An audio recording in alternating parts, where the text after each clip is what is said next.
Baik ya, selamat pagi semuanya. Terima kasih atas kehadirannya di acara sosialisasi tugas akhir dan masa studi program studi Sistem Komputer dan Sistem Informasi. Yang saya hormati Bu Pivin sebagai Ketua Program Studi Sistem Sistem Komputer. Yang saya hormati Pak Harsemadi sebagai Ketua Pusat Teknologi dan Budaya, yang saya hormati Pak Pandi dari Program Studi Sistem Komputer, dan yang saya banggakan adik-adik mahasiswa Prodi Sistem Komputer dan Sistem Informasi sekalian. Di kesempatan ini saya mewakili Bu Pivin yang akan menyampaikan mengenai tugas akhir dan masa studi yang ada di Fakultas Informatika dan Komputer, khususnya di Prodi Sistem Komputer dan di Prodi Sistem Informasi. Ya, kami mengundang saat ini teman-teman yang sedang mengambil KRS TA2 dan juga di KRS-nya TA1 ya.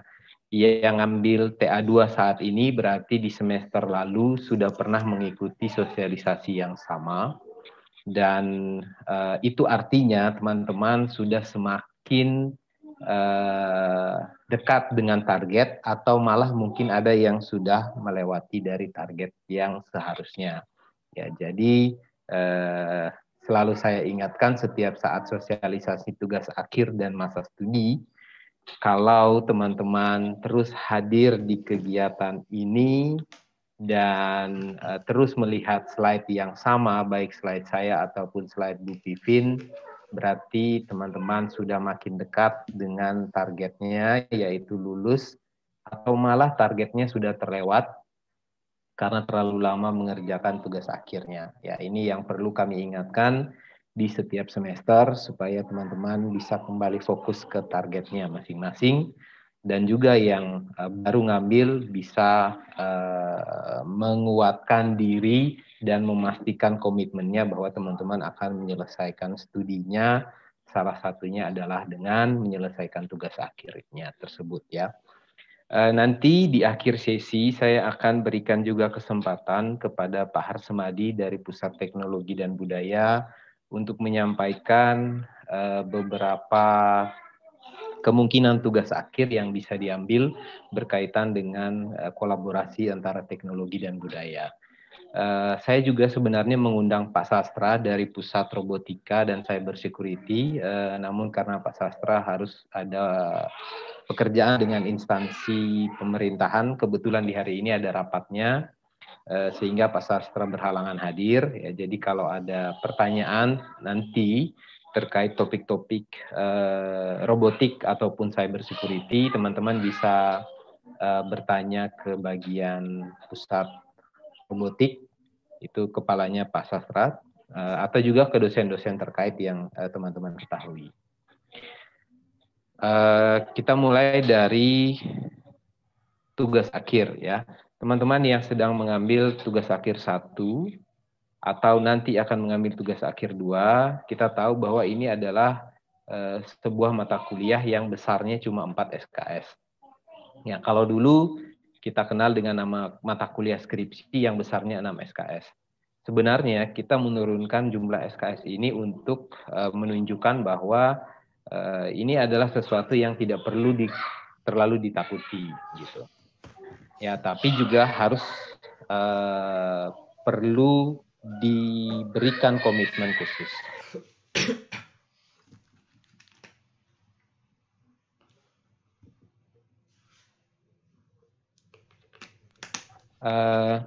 Kemudian nanti target kita ya tentu kita akan menghasilkan sebuah laporan yang bisa kita taruh di perpustakaan, yang terjilid rapi dan mungkin tidak bisa dibaca oleh adik-adik mahasiswa yang lain karena tempatnya sulit dijangkau ya, atau karena saking banyaknya sehingga dokumen kita, skripsi yang sudah kita buat itu tidak sampai dibaca oleh orang ya. Tapi sekali lagi ini yang harus kita buat Ya, mau ataupun tidak, suka ataupun tidak, ini yang harus kita tempuh. Kemudian dia tidak ada deadline-nya. Itu kenapa terus kita ingatkan di setiap semester.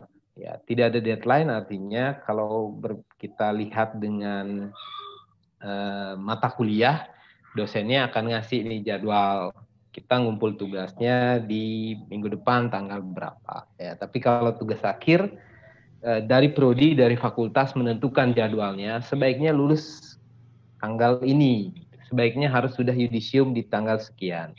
Ya, tetapi kembali lagi ke komitmen masing-masing mahasiswa, apakah dia mau menyelesaikan itu atau tidak. Ya, meskipun sekali lagi ada punishment di mana kita bisa memutihkan tugas akhir tersebut dan sebagainya. Ya, tapi ya deadline itu kembali lagi ke komitmen kita masing-masing, yang mana meskipun sudah diatur, ya kita selalu mengharapkan komitmen dari teman-teman untuk menyelesaikannya sendiri gitu. Yang terakhir, ini adalah tugas yang kita sendiri buat. Ya, ada kalau di mata kuliah, ya tugasnya dosennya yang nentuin kesulitannya atau gampangnya. Sedangkan di tugas akhir kita sendiri yang menentukan bagaimana tingkat kesulitannya, bagaimana fiturnya, atau bagaimana gampangnya, dan bagaimana cara kita mengerjakannya, kita yang nentuin. Kemudian apa yang harus diperhatikan? Yang pertama, selalu saya ingatkan bahwa pedoman itu adalah hal yang penting. Ya, jadi teman-teman perlu sekali untuk mematuhi pedoman penulisan skripsi atau tugas akhir yang bisa dilihat di Sion, atau boleh juga lihat contoh yang ada di perpustakaan. Ya, namun tentu kita pahami bahwa tidak semua bisa kita jadikan contoh. Ya, jadi jangan sampai teman-teman salah mengambil di perpustakaan yang ya contohnya tidak benar-benar persis dengan yang ada di pedoman. Ya. Contoh sederhana misalnya font yang digunakan. Kita menggunakan font Arial. Ya, maka saat proses bimbingan, ya pastikan dokumen yang kita kirimkan atau kita bawa ke dosen adalah sesuai dengan pedoman, yaitu font Arial. Jangan dengan font yang lain, dengan ukuran yang lain, dengan spasi yang berbeda. Ya, itu bisa menyebabkan dokumen kita tidak dibaca isinya. Jadi hanya dilihat aja, tidak sesuai pedoman, dan kita sudah diminta untuk merevisi. Ya, jadi itu yang pertama ingin saya ingatkan. Yang kedua, teman-teman yang sedang mengambil TA1 akan menyusun jadwal kerja. Ya, begitu juga dengan yang sekarang lagi TA2, pasti dulu saat mengambil TA1 juga sudah menyusun jadwal kerja. Ya, maka mohon itu ditaati, ya, karena itu sesuai juga dengan jadwal bimbingan yang teman-teman buat. Ya, artinya kalau kita sudah ngambil TA1 di semester lalu, berarti kurang lebih kita yang sekarang ngambil TA2 akan membuat target jadwal kerjanya saat itu lulusnya di Maret atau di April. Ya, jadi teman-teman tersisa lagi 2 bulan untuk menaati jadwal bimbingan tersebut. Ya, jadi tolong dikejar supaya memastikan bahwa di setiap bulan kita sudah masuk di tahap yang kita jadwalkan. Gitu. Yang ketiga, ini bagi yang lagi di TA1 atau mungkin di TA2 tapi judulnya belum diterima, ya pastikan bahwa itu adalah ide baru, meskipun tidak benar-benar baru, paling tidak poin yang kedua tidak sampai plagiarisme. Ya, artinya tidak sampai mengambil bersih topik yang sudah ada sebelumnya, dengan tempat yang sudah ada sebelumnya, dengan cara menyelesaikan kasusnya, dengan cara yang sama seperti yang sudah ada sebelumnya, yaitu kondisi yang menjadikan ide kita tidak lagi baru dan akan membuat topik atau tugas akhir kita menjadi yang kategori plagiarisme gitu ya, karena mencontek penuh dari apa yang sudah pernah orang buat sebelumnya. Pedoman dari mana kita dapat ada di Sion ya. Kalau teman-teman nanti setelah search tidak ketemu, mungkin tertumpuk dengan informasi-informasi yang lain, ya mohon ada yang menyampaikan aja ke prodi masing-masing supaya kami bisa upload kembali biar ada di posisi paling atas ya. Tapi biasanya teman-teman bisa minta juga sama dosen pembimbingnya atau bisa minta dengan dosen yang mengajar tugas akhir 1 di semester ini untuk teman-teman memiliki pedomannya. Ya, kemudian yang kedua, mohon dibaca, jangan hanya di-download tapi disimpan ya, tapi dibaca dengan seksama dan teliti isinya dan juga diikuti aturan pedoman tersebut ya, supaya sekali lagi saat kita bimbingan bukan lagi hanya dilihat gitu ya, dosen pembimbingnya tidak hanya lihat aja kemudian langsung balikin suruh kita perbaiki format. Tapi kita mau mengeliminasi proses itu, ya. Jadi taati pedomannya, ikutin aturannya supaya dosennya tidak lagi periksa format, yang dibaca adalah isinya, gitu ya. Kemudian apalagi yang perlu disiapkan? Ini buat yang nanti TA1 atau TA2, form-formnya mohon disediakan sendiri. Jadi saat daftar ujian proposal atau daftar tugas sidang tugas akhir, nah itu mohon menyediakan juga form yang akan digunakan oleh dosen penguji maupun dosen pembimbing untuk mencatat proses yang sudah teman-teman laksanakan. Ya, jadi akan ada form seminar proposal, akan ada form seminar terbuka dan form untuk ujian tertutup, ya itu mohon disediakan saat mendaftar proposal maupun saat mendaftar sidang tugas akhir ya. Kemudian hasil akhir dari tugas akhir kita selain buku skripsi yang kita jilid hardcover tadi, kita juga akan menyediakan 2 bentuk publikasi, yaitu yang berbentuk artikel ilmiah dan juga poster ilmiah. Ya, poster ilmiah seperti yang ada di contoh di depan, dan artikel ilmiah itu disesuaikan dengan jurnal Explora yang ada. Ya, nanti teman-teman bisa download template jurnal Exploranya, atau mungkin teman-teman akan diminta untuk melakukan publikasi di tempat lain. Jadi artikel ilmiahnya nanti template-nya menyesuaikan sesuai dengan permintaan dosen pembimbing atau penguji. Ya, namun untuk syarat pendaftaran yudisium, ya teman-teman cukup menyesuaikan artikel ilmiahnya dengan template jurnal Explora, ya, beserta poster ilmiah yang nanti dikumpulkan di perpustakaan. Lain-lain yang ada di pedoman, saya ingin mengingatkan bahwa di halaman 26 di pedoman kita, fakultas bersama prodi dapat melakukan proses pemutihan data mahasiswa sesuai dengan rekomendasi dari dosen pembimbingnya. Ya, jika mahasiswa tidak lulus selama berturut-turut 2 semester setelah mengambil TA2. Ya, ini yang tadi di awal saya ingatkan bahwa kalau semester lalu kita sudah ambil TA2 dan semester ini kita ngambil TA2 lagi, berarti kita sudah menempuh selama 2 semester. Ya. Maka pastikan di semester ini teman-teman sudah selesai untuk tugas akhirnya dan sudah bisa di yudisium. Ya, karena kalau tidak di semester depan kembali ke dosen pembimbing masing-masing yang bersangkutan bisa mengajukan rekomendasi untuk dibatalkan tugas akhir teman-teman. Artinya apa? Kalau sudah diajukan pemutihan, maka skripsi dan semua proses yang telah teman-teman laksanakan sebelumnya akan kembali ke nol. Ya, berarti kalau mau ngurus lagi harus ajukan judul ulang, harus ujian proposal ulang dan proses kembali dari awal. Ya, itu yang tidak kita inginkan. Maka saran saya selalu patuhi jadwal yang sudah kita buat supaya teman-teman maksimal mengerjakan tugas akhir 2-nya hanya selama 2 semester.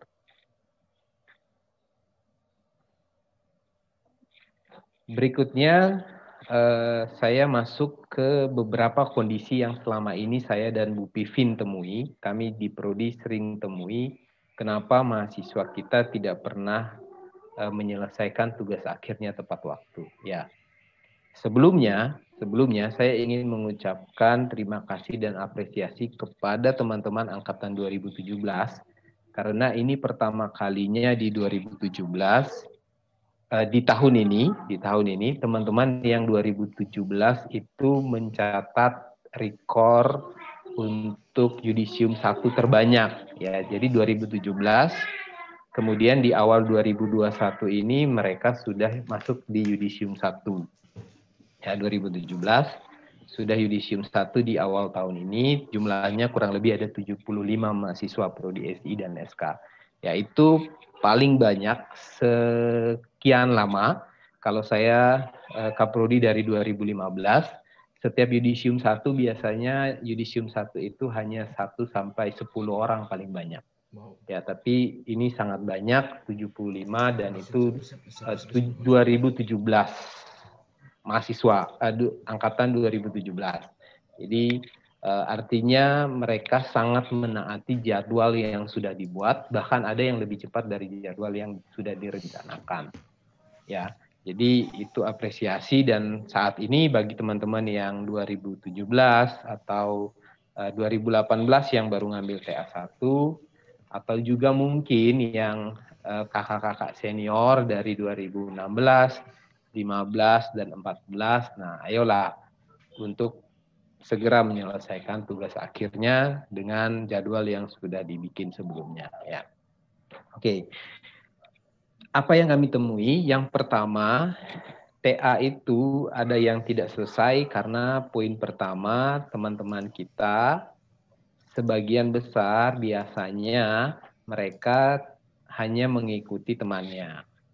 Ya, atau hanya ikut syarat TA1 ya, karena TA1 itu targetnya sebenarnya cukup mudah ya, targetnya adalah cukup punya judul yang diterima. Artinya di Sion nanti teman-teman sudah muncul judulnya apa, pembimbing satunya siapa, pembimbing duanya siapa gitu. Itu target TA1 ya, sebenarnya cukup mudah ya, tetapi topiknya bukan topik yang kita sukai gitu ya. Jadi kita ikut aja sama teman atau biar tugas akhirnya kelihatannya bagus aja supaya diterima, tapi kita bisa menyelesaikan. Itu akhirnya berlarut-larut sehingga TA-nya nggak pernah dikerjakan lagi.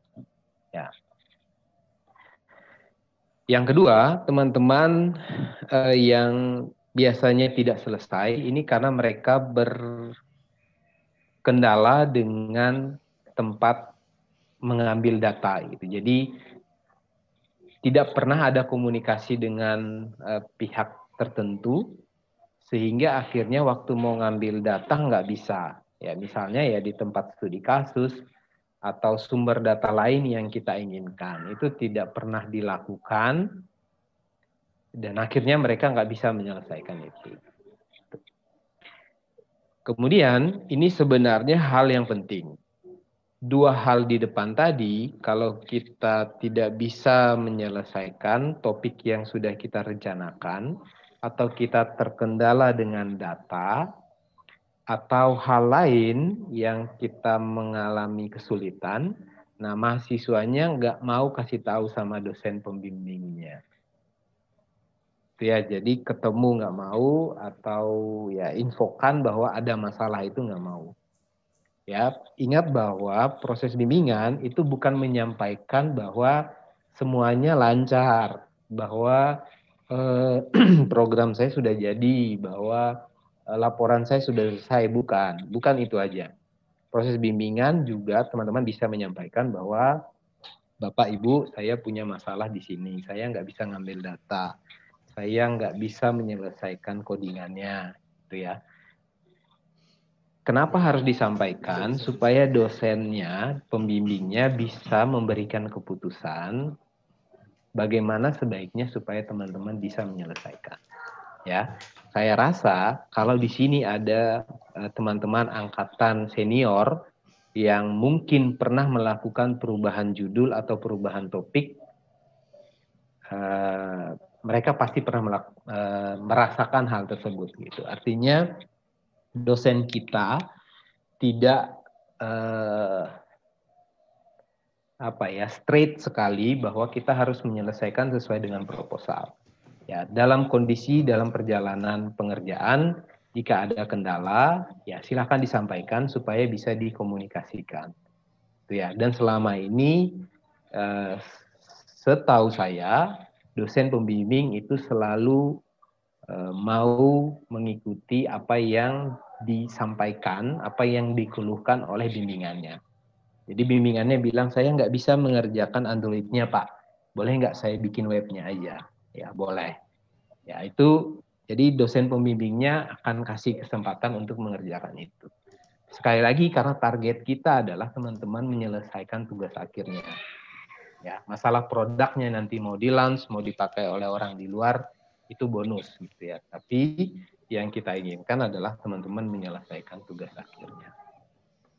Maka selalu saya ingatin bahwa kalau ada masalah, ketemu dosen, kasih tahu kondisinya, itu sangat penting. Kemudian kondisi yang lain, ini sama nih ya, proses bimbingan. Kita tidak mau membiasakan untuk melaporkan kondisi kita kepada dosen. Ya, ini selalu saya juga sampaikan kepada teman-teman yang akan mengambil TA1 saat buat jadwal kerja. Ingat bahwa kita akan buat misalnya rata-rata 4 bulan gitu ya. Berarti di setiap bulan ada target yang harus sudah kita selesaikan. Misalnya di bulan kedua kita sudah selesai di desain. Ya, maka mohon sesuai dengan jadwal tersebut teman-teman menyampaikan kepada dosen yang bersangkutan. Ya. Ingat bahwa teman-teman melaporkan kepada dosennya bahwa saya belum mengerjakan apa-apa, ya itu adalah progres, gitu ya. Sehingga dosennya tahu apa yang harus diambil tindakannya di yang teman-teman alami. Ya, makanya saya bold tulisannya, ketemu dosen lapor bahwa saya tidak ada progres, itu adalah sebuah progres. Ya, jadi kasih tahu dosennya, Bapak Ibu saya belum mengerjakan apa-apa, kondisinya adalah karena saya tidak tahu harus cari informasi tentang Android dari mana gitu. Ya, itu mohon disampaikan. Sekali lagi dosen pembimbing bukan hanya menerima hal-hal baik, laporan-laporan baik dari teman-teman, tapi mereka juga akan bersedia menerima laporan-laporan kendala dari teman-teman, sehingga mereka tahu apa yang harus diputuskan.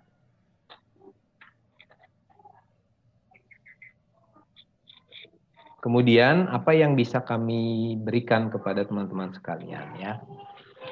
Yang pertama, kami ingin menyampaikan bahwa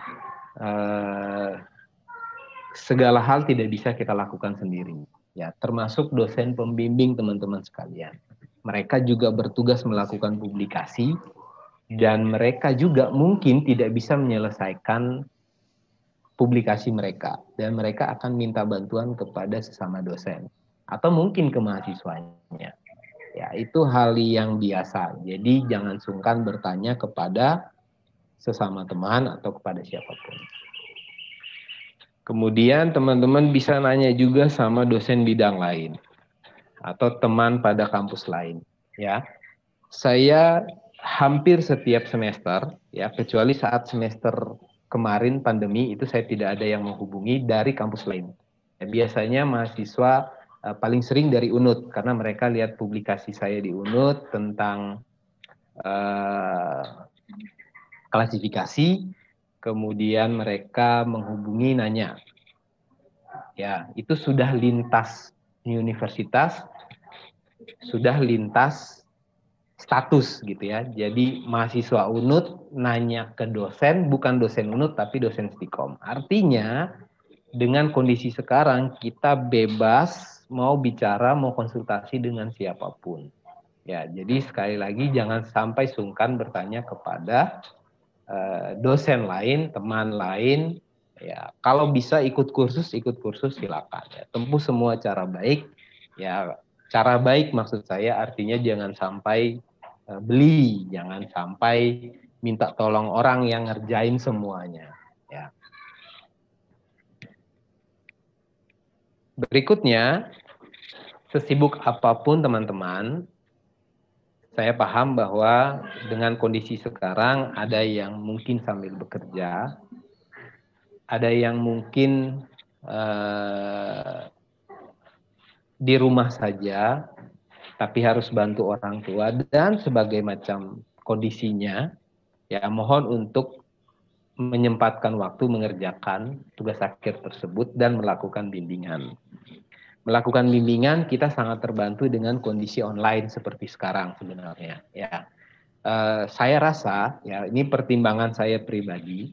Teman-teman 2017 yang sudah yudisium 1 di awal tahun ini, mereka sangat terbantu, progresnya cukup cepat karena sebenarnya melakukan proses online. Ya, mungkin kalau dalam kondisi yang tidak pandemi, karena harus ke kampus dan harus antri nunggu dosennya bimbingan, mungkin mereka tidak akan secepat ini menyelesaikan tugas akhirnya. Ya, tapi dengan kondisi pandemi dan online, mereka bisa kirim dokumennya kapan aja dan tinggal menunggu untuk diperiksa oleh dosen pembimbingnya, sehingga ya waktu antri dan sebagiannya bisa tereliminasi dengan banyak, sehingga mereka bisa lulus di awal tahun ini. Gitu. Ya, jadi sekali lagi mohon selalu menyempatkan waktu untuk mengerjakan tugas akhirnya dan melakukan proses bimbingan. Ya, saya ingatin lagi, bimbingannya bukan masalah sudah berapa banyak yang kita selesaikan, tapi silakan sampaikan berapa banyak kendala yang kita miliki, sehingga dosennya punya keputusan, bisa ngambil keputusan untuk menyederhanakan konsep atau TA yang kita kerjakan. Berikutnya, kita adalah mahasiswa. Ya. Dulu waktu kita masih sekolah dasar, SMP, SMA, kita disebut dengan siswa. Dan saat masuk ke perguruan tinggi, kita disebut dengan mahasiswa. Ya, ada tambahan maha di depannya. Artinya sebenarnya segala sesuatu sudah bisa kita manage sendiri. Dan ini adalah kondisi bahwa kita sudah ada di posisi dewasa, keputusan dan segala hal ada di tangan kita. Dan kondisi dewasa menunjukkan seberapa besar kita bisa mengambil komitmen untuk sesuatu yang sudah kita jalankan. Ya, saya bilang komitmen karena pertama teman-teman sudah memutuskan untuk masuk ke kampus, mungkin 4 tahun, mungkin 3 tahun lalu, atau mungkin sekian tahun lalu saat pertama kali kita memilih untuk saya mau kuliah di Istiqom aja. Artinya mulai dari saat itu sampai dengan sekarang teman-teman menempuh tugas akhir, teman-teman sudah harus selalu menjaga komitmen itu. Komitmennya sederhana, poin yang terakhir saya tulis, mohon menyelesaikan apa yang sudah kita mulai. Ya, kita mulai dengan datang ke kampus, daftar sebagai mahasiswa baru, maka kita akan berkomitmen untuk menyelesaikan hal tersebut. Kita akan menyelesaikan tugas akhir yang sudah kita mulai saat kita masuk di TA1. Nah, mohon menyelesaikan apa yang sudah kita start tadi di tugas akhir 1 untuk ya memastikan bahwa kita bisa lulus tugas akhir tersebut. Terakhir, saya selalu mengingatkan teman-teman untuk buat targetnya. Ya, targetnya nggak usah panjang-panjang, sederhana aja. Misalnya, saya harus bisa ikut yudisium 5. Ya, kasih alasannya, kenapa saya harus yudisium 5. Misalnya, saya kendala keuangan. Jadi kalau lewat Yudisium 5 berarti semester depan saya harus bayar UKT lagi. Ya, itu bisa dijadikan target kita untuk kita lebih semangat menyelesaikannya. Misalnya kalau kendalanya hal itu. Ya, atau hal yang lain. Itu ya, misalnya ada yang akan lanjut studi, ada yang harus segera menikah dan seterusnya. Ya, maka target-target tersebut mohon dibuat dan itu menjadi salah satu dasar kita untuk menyelesaikan tugas akhir kita. Hubungannya dengan Yudisium 5 di kalender akademik di bulan Juni 2021 tanggal 30 Juni itu adalah tanggal untuk Yudisium 5. Ya. Artinya teman-teman kalau mau tidak bayar semester berikutnya, pasang target supaya bisa lulus di Yudisium 5. Ya, Yudisium 5 itu 30 Juni, berarti paling tidak kita sudah harus daftar sidang itu di awal Juni paling baik ya, karena kita menunggu untuk dijadwalkan seminar terbuka, menunggu untuk dijadwalkan seminar tertutup, sidang tertutup, dan waktu untuk melakukan revisi. Ya, jadi target saya paling baik adalah teman-teman sudah menyelesaikan semuanya, paling tidak daftar sidang terakhir itu dilakukan di awal Juni 2021 ini. Ya, paling tidak di tanggal 5 Juni lah gitu. Supaya teman-teman bisa ikut Yudisium 5. Oke, kenapa harus di Yudisium 5? Karena di Juli itu sudah ada wisuda di tanggal 31 Juli. Ya. Sementara dengan kondisi sekarang rencananya wisuda kita wisuda online, full online. Kalau kemarin masih hybrid, berikutnya di wisuda 28 tanggal 31 Juli ini kita rencananya full online. Kalau kondisinya masih seperti sekarang. Ya, maka target yang harus dibuat ya pastikan teman-teman selesai di 30 Juni supaya teman-teman bisa ikut Yudisium 5 tersebut gitu ya. Bagaimana kalau terlewat Pak? Artinya teman-teman akan terlewat wisuda yang di bulan Juli dan berarti teman-teman harus membayar UKT lagi di semester berikutnya. Ya, itu masalah biaya. Bagaimana yang lain ya? Kembali lagi ke target kita masing-masing ya. Kita punya target apa nih di tahun ini? Ya. Ini juga berkaitan dengan teman-teman yang sedang ngambil TA1. Ya. Perlu teman-teman ketahui bahwa kalau misalnya di semester ini yang sedang ngambil TA1, SKS-nya masih di bawah 20, saya sarankan untuk menambah ngambil juga TA2.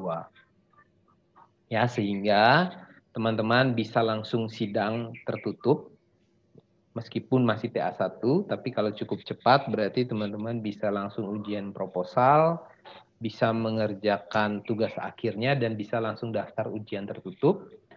Dan saat UAS berarti nilainya nanti sudah keluar di kemungkinan di minggu terakhir, di tanggal 21 sampai 27 nilai yang kita sedang tempuh di semester ini, dan berarti teman-teman bisa ikut Yudisium tanggal 30 Juni ya. Jadi ada persyaratan khusus bahwa kalau kita mau Yudisium itu maksimal SKS kita 20 SKS. Jadi buat teman-teman yang lagi TA1 dan rasa-rasanya bahwa teman-teman bisa lulus di Juni 2021 dan saat ini belum ngambil TA2, saya persilahkan teman-teman ke prodinya masing-masing untuk nambah SKS TA2. Sehingga teman-teman bisa langsung ngurus sidang akhir saat tugas akhirnya sudah bisa diselesaikan di awal tahun ini. Ya. kita punya waktu yang cukup panjang sebenarnya, ya, yang lagi TA1 ataupun yang TA2 tinggal melanjutkan aja untuk mencari ke Juni. Berarti kita punya waktu dari, saya ambil, anggaplah dari Maret, berarti Maret, April, Mei, 3 bulan penuh untuk mengerjakan sesuatu yang sudah kita rencanakan. Itu ya. Yang TA1 mungkin agak susah, tapi impossible is nothing gitu ya. Apapun teman-teman bisa lakukan, buktinya 2017 yang sudah yudisium 1 di awal tahun ini, ya mereka cukup banyak yang ngambil TA1 sambil ngambil TA2. Jadi sehingga semester ganjil kemarin selesai, nilainya keluar, mereka bisa langsung yudisium di awal tahun ini. Itu ya, maka silahkan dibuatkan target di yudisium 5 dan diatur waktunya supaya 3 bulan bersih di Maret, April, Mei tersebut bisa teman-teman gunakan untuk menyelesaikan tugas akhirnya. Kemudian saya ingin mengingatkan sebuah aturan rektor tentang syarat pendaftaran sidang tugas akhir. Yang pertama, teman-teman adalah mahasiswa aktif saat ini. Ya, artinya kalau tidak KRS-an, ya itu tidak masuk kategori mahasiswa aktif. Ya, jadi kalau lagi ikut sosialisasi saat ini dan ingat bahwa belum ngambil KRS, ya tolong segera perwalian. Kemudian syarat administrasi itu tentu karena teman-teman akan dicek itu waktu mau mendaftar sidang. Ya, ada form bebas administrasi. Kemudian syarat minimum TOEFL untuk daftar sidang dan juga sertifikasi. Ya, jika sertifikasinya belum keluar, selama ini masih tetap kita izinkan dengan bukti pendaftaran atau surat keterangan dari BISMA. Kemudian sudah menempuh seluruh mata kuliah wajib, ya, atau pilihan sesuai dengan kurikulum yang berlaku. Ya, artinya mungkin ada yang sambil kuliah semester ini tetap bisa kita izinkan untuk mendaftar sidang asalkan sudah ngambil TA2 dengan syarat di poin E sudah harus lulus 133 SKS, ya. Jadi kalau teman-teman sudah lulus 133 SKS, semester ini hanya nambah beberapa mata kuliah di semester terakhir dan juga TA1, TA2 mungkin, ya berarti teman-teman sudah bisa untuk daftar sidang tugas akhir. Pastikan bahwa teman-teman juga sudah punya 4 SKS yang lintas konsentrasi atau lintas prodi. Bagian dari 145 SKS yang kita miliki. Kemudian poin F ini sudah saya jelasin tadi, jumlah total SKS yang ditempuh pada KRS semester terakhir. Artinya kalau kita mau jadikan semester ini adalah semester terakhir kita kuliah, maka maksimumnya 20 SKS termasuk TA2. Kemudian IPK minimalnya adalah 2,5. Saya research tidak banyak yang sampai di 2,5. Kalaupun ada, itu mahasiswanya belum bisa untuk mendaftar sidang karena SKS-nya tidak memenuhi. Gitu ya. Jadi sebagian besar yang sedang ambil TA2 dan TA1 saat ini IPK-nya di atas dari poin G. Kemudian total SKS untuk mata kuliah dengan nilai D tidak boleh lebih dari 8 SKS. Ya, artinya kalau ada mata kuliah misalnya project management dan supply chain management itu 4 SKS masing-masing ya, dan bernilai D, ya udah itu aja yang boleh nilai D, ya. Kalau ada yang lagi nilai D misalnya praktikum itu 1 SKS, ya berarti ada yang harus diulang supaya nilai D-nya tidak melebihi dari total 8 SKS. Poin yang I, nilai minimal untuk mata kuliah Bahasa Indonesia, Agama, Pancasila, Kewarganegaraan, dan tugas akhir 1, itu nilai minimalnya adalah C. Karena kita masih di masa perwalian, mohon dicek kembali nilainya. Kalau teman-teman dapat Bahasa Indonesia, Agama, Pancasila, atau Kewarganegaraan dengan nilai di bawah C, mohon segera untuk ditambahkan mata kuliah tersebut sehingga bisa diulang semester ini. Kemudian tugas akhir 1 yang lagi ngambil TA1 saat ini, tetapi dia akan buat target untuk lulus juga di semester ini, berarti nilai TA1-nya akan otomatis A kalau mahasiswanya sudah sampai di sidang, ya. Karena tadi yang saya bilang tugas akhir 1 itu targetnya adalah judul yang diterima. Ya, berarti syarat tugas akhir 1-nya kalau yang lagi ngambil TA1 sekarang sambilan ngambil TA2 ya nggak perlu dilihat gitu ya. Kemudian poin J, telah mengambil mata kuliah tugas akhir 2. Ya, ini yang saya bilang tadi, kalau yang sekarang sedang TA1 dan rasa-rasanya punya waktu cukup, punya kemampuan cukup untuk ngambil sekaligus TA2, ya silakan nambah. Ya, sampaikan ke prodi masing-masing untuk nambah TA2. Ya. Tidak harus hari ini, ya teman-teman bisa nambahin ini kapan aja sampai dengan UTS untuk TA2-nya ya. Kemudian riwayat pendidikan akademik telah terdaftar pada Pangkalan Data Pendidikan Tinggi. Ya, teman-teman ingat bahwa di beberapa minggu kemarin kita share informasi untuk masing-masing mengecek data diri di PDDikti. Ya. Kalau ada, maka itu sudah menjadi titik aman kita untuk poin K. Ya. Kalau ada perubahan data, nanti kita informasikan lagi. Yang perubahan data, prosedurnya bagaimana, mendaftar kemana. Gitu ya. Itu tunggu pengumumannya. Intinya yang penting poin K, teman-teman ada di data PDDikti. Ya. Kenapa begitu? Karena sekarang per 1 Januari 2021 pemerintah mensyaratkan bahwa kampus baru boleh meluluskan mahasiswanya kalau datanya ada di PDDikti. Ya, jadi teman-teman kalau datanya tidak ada di PDDikti maka tidak bisa diluluskan oleh kampus. Ya, itu kenapa kemarin kita share informasi supaya masing-masing mengecek data dirinya di PDDikti. Ya. Deadline ini saya menyampaikan terutama kepada teman-teman saya angkatan 2014 yang saat ini hadir atau mungkin malah adiknya yang hadir dan ya sudah mau lulus barengan dengan kakaknya yang 2014. Mohon disampaikan bahwa angkatan 2014 akan kita proses DO pada Juni 2021. Ya, jadi teman-teman yang 2014, NIM-nya 1400 sekian-sekian, jika sampai dengan 30 Juni tidak di yudisium, maka mohon maaf sekali teman-teman akan di DO atau akan dikeluarkan, itu mengundurkan diri pada Juni 2021. Ya.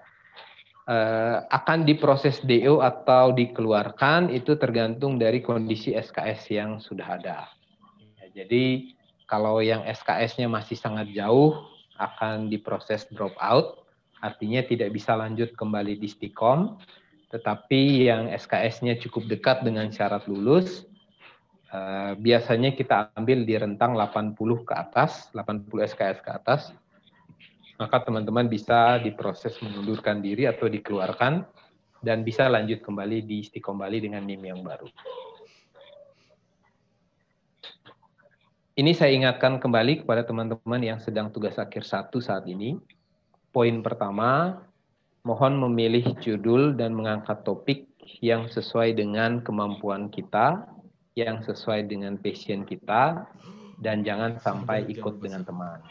Ya, karena sering saya ketemu bahwa teman-teman yang ikut dengan temannya, karena temannya fokus mengerjakan punya dia, jadi dia nggak bisa bantu. Akhirnya ya teman tadi lulus sendiri, yang tadi mau ngikut sama dia ya tertinggal dan tidak bisa pernah menyelesaikan tugas akhirnya. Gitu ya. Itu poin pertama. Yang kedua, mohon untuk rajin membaca banyak jurnal atau buku sebagai referensi. Ya, paling tidak saat mau mengajukan judul sudah dapat riset di e-library untuk lihat-lihat topik-topik yang sudah ada sebelumnya, supaya teman-teman tidak masuk ke judul yang sama. Target minimal Anda di TA1 adalah judulnya diterima. Judul diterima berarti sudah ada pembimbing 1 dan pembimbing 2-nya. Oke. Dan ini sudah membuat teman-teman akan otomatis lulus tugas akhir 1. Ya. Bisa nanya dengan yang sudah pernah menempuh tugas akhir 1, sebenarnya proses ini relatif cukup mudah karena kita punya 14 minggu pertemuan untuk teman-teman mencari dosen konsultasi, kemudian membahas judul, dan juga untuk mengupload dan menunggu proses verifikasi sampai judul diterima. Jadi 14 minggu itu saya rasa waktu yang cukup untuk lulus TA1, sehingga ya tidak muluk-muluk juga kalau ada yang berani sambil ngambil TA2 untuk langsung sidang di semester ini. Ya, ada beberapa mahasiswa yang sudah mulai menghubungi dosen untuk berkonsultasi bahkan sebelum perwalian dimulai. Ya, artinya mereka sudah punya target yang jelas, sudah punya target yang baik, dan kemarin sudah ada yang upload judul. Ya, itu hal yang perlu diperhatikan bahwa kita serius untuk menyelesaikan apa yang sudah kita mulai. Poin terakhir, target terbaik Anda adalah sudah ujian proposal saat UAS semester ini. Ya, sekali lagi di semester kemarin pertemuan 1 itu biasanya baru perkenalan dengan dosen pengajar TA1, tetapi ada yang sudah mengajukan judul, bahkan ada yang judulnya sudah diterima. Artinya sebelum UTS dia sudah bisa ujian proposal. Ya, dan sampai di akhir semester mahasiswanya sudah bisa ujian akhir. Ya, cukup banyak bimbingan, waktu itu bimbingan Pak Arsemadi, Pak Fatma, ada bimbingan saya, bimbingan Bu Pivin, dan beberapa dosen, Pak Dian termasuk, yang mahasiswanya saat itu ngambil TA1, sudah ujian proposal sebelum UTS, dan saat UAS mahasiswanya sudah lulus tugas akhir 2. Ya, jadi tinggal menunggu nilai yang lain keluar dan mahasiswanya bisa yudisium di awal tahun ini, di yudisium 1. Nah, itu yang saya inginkan. Jadi teman-teman kalau yang lagi TA1 dan punya waktu yang cukup, punya kemampuan dan passion yang baik, mau berkomitmen untuk menyelesaikan apa yang sudah teman-teman rencanakan di awal, maka silakan nambah tugas akhir 2 dan targetnya ya tadi 30 Juni 2021 untuk yudisium. Ini beberapa screenshot proses seminar proposal yang kita lakukan secara online menggunakan Microsoft Teams, dan bagi saya ini salah satu keuntungan kalau saya lihat dari sisi mahasiswa. Ya, artinya teman-teman bisa melakukan proses ujian proposal maupun sidang tugas akhir dari rumah. Keuntungannya apa? Kita didukung oleh banyak orang, ada orang tua kita yang berada di sekitaran kita, dan saya rasa teman-teman bisa lebih pede untuk mengikuti ujian. Ya, sehingga ya harapan saya bisa dimanfaatkanlah kondisi online ini untuk teman-teman cepat menyelesaikan tugas akhirnya. Ini seminar terbuka juga lewat Teams, jadi nanti mahasiswa saat mendaftar sidang tertutup ya akan langsung mendapat 2 jadwal ya. Jadi ini perlu saya sampaikan, sidang terbuka dan sidang tertutup ini adalah proses yang hanya perlu dilewati dengan satu kali proses di loket akademik ya. Jadi tidak ada pendaftaran seminar terbuka lalu daftar lagi untuk sidang tertutup, enggak. Ya, prosesnya cukup satu kali daftar sidang tertutup, nanti teman-teman akan dapat 2 jadwal. Satu jadwal untuk seminar terbuka, itu hadirnya adalah dosen pembimbing beserta teman-teman, dan yang lagi satu adalah sidang tertutup, nanti yang hadir adalah dosen pembimbing dan dosen penguji aja. Ya. Itu sekilas gambaran saya mengenai tugas akhir 2 yang sedang kita lakukan sekarang. Saya rasa ada banyak keuntungan yang bisa kita ambil dengan kondisi online seperti ini, dan mohon itu dimanfaatkan dengan sebaik-baiknya untuk membantu teman-teman menyelesaikan target yang sudah teman-teman buat. Ya.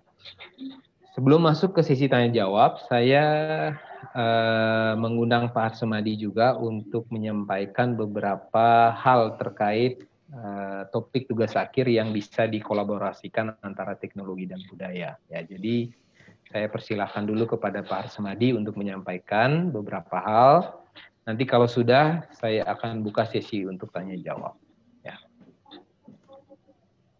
Baik, selamat pagi. Terima kasih Bapak Riki sudah memberikan penyampaian terkait tugas akhir yang sudah tadi kita dengarkan dengan seksama. Nah, selanjutnya teman-teman yang hadir, teman-teman mahasiswa yang hadir pada kesempatan kali ini, mungkin sudah ada yang beberapa yang mengenal saya, ada yang juga belum. Nah, hari ini saya, Gede Harsemadi dari Pusat Teknologi dan Budaya akan menyampaikan atau sharing diskusi yang selama 2 tahun belakangan ini yang sudah kami kembangkan dalam di bagian Pusat Teknologi dan Budaya, tentunya juga untuk memajukan, mempercepat proses tugas akhir dari mahasiswa ITB Stikom Bali. Baik, saya mohon izin untuk share screen terlebih dahulu.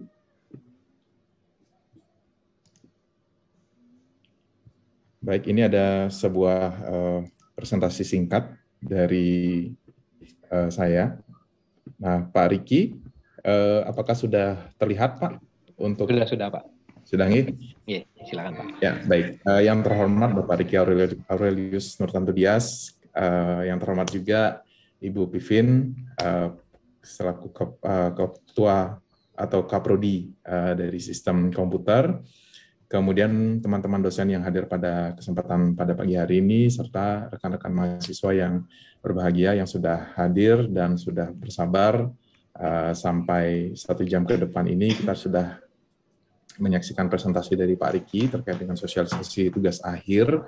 Nah, kemudian izinkan saya dalam kurang lebih waktu 10-15 menit ke depan ingin menyampaikan terkait dengan sosialisasi tugas akhir teknologi informasi yang berbasis budaya, atau biasa saya sebut dengan sosialisasi atau sosialita gitu ya, sederhananya yang biasa saya sampaikan. Nah,